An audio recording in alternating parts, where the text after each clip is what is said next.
부등식과 그 해에 대해서 알아보겠습니다. 일단 부등식, 등식이 아니다. 어떤 말이죠? 부등식은 부등호, 크다, 작다, 작다, 크다, 작거나 같다, 크거나 같다를 사용해서 수 또는 식의 대소 관계를 나타낸 것을 얘기해요. 부등호의 왼쪽 부분을 좌변, 오른쪽 부분을 우변이라고 하고 좌변과 우변을 통틀어 양변이라고 합니다. 부등식의 해, 미지수 x를 포함한 부등식이 참이되는 x의 값을 그 부등식의 해라고 하고 부등식의 해를 모두 구하는 것을 부등식을 푼다라고 합니다. 방정식과 별 차이가 없죠. 단지 방정식에서는 등호를 이용해서 만족하는 해 한 개를 찾았다면 부등식은 만족하는 해가 어떠한 일정한 범위에 있는 다양한 수가 될 수도 있고 그 범위에 있는 x값이 없을 수도 있고 그러니까 한 개가 아닌 여러 범위에 걸쳐서 나타내는 해가 나타나는 게 방정식과의 차이입니다. 자, 예를 볼까요? x가 자연수일 때 부등식 2x-1은 5보다 작다의 해는 1과 2이다.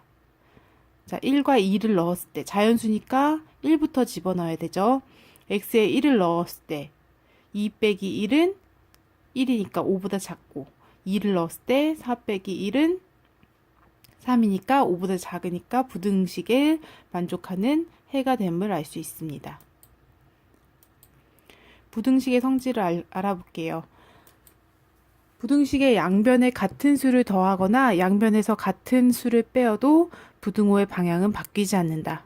자, 우리가 부등식을 풀 때 이 성질을 이용해서 양변에 같은 수를 더하거나 빼서 조작을 통해서 좌변에 x만 남겨놓고 우변에 어떠한 상수를 남겨서 부등호를 풀게 되죠.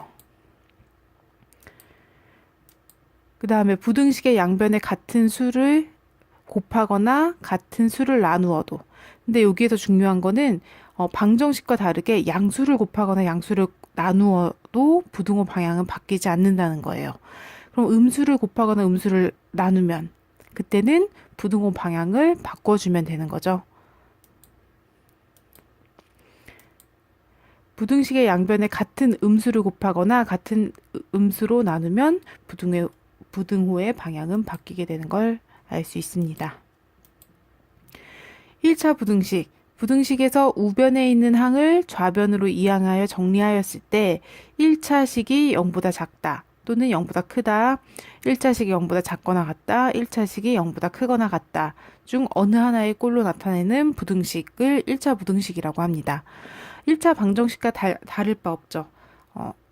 그 문자를 포함한 식이 x에 대한, y에 대한 1차식일 때 그때의 부등식을 1차 부등식이라고 하고 그때의 방정식을 1차 방정식이라고 합니다.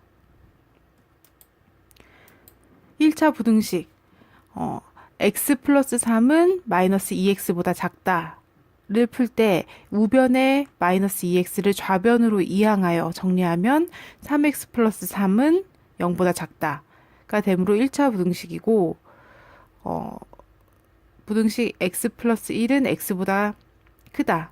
우변에 x를 좌변으로 이항하면 1은 0보다 크다가 되므로 이것은 1차 부등식이라고 할 수 없죠.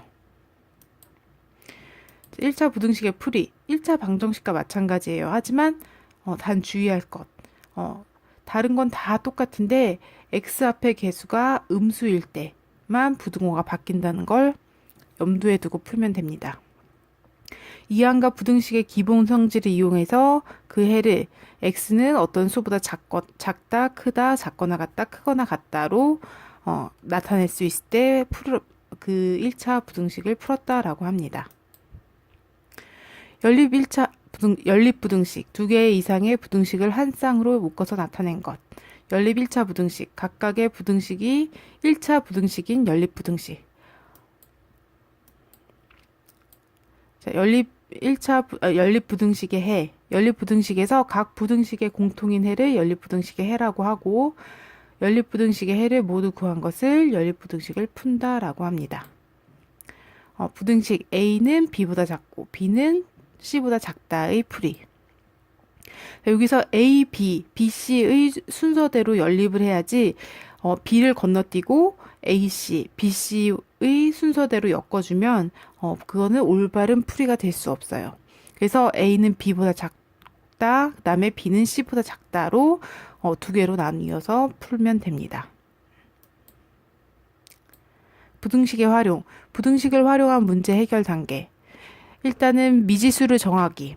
문제의 뜻을 이해하고 구하려는 것을 미지수 x로 놓고 부등식 세우기. 대소관계를 파악하여 x에 대한 부등식을 세운다.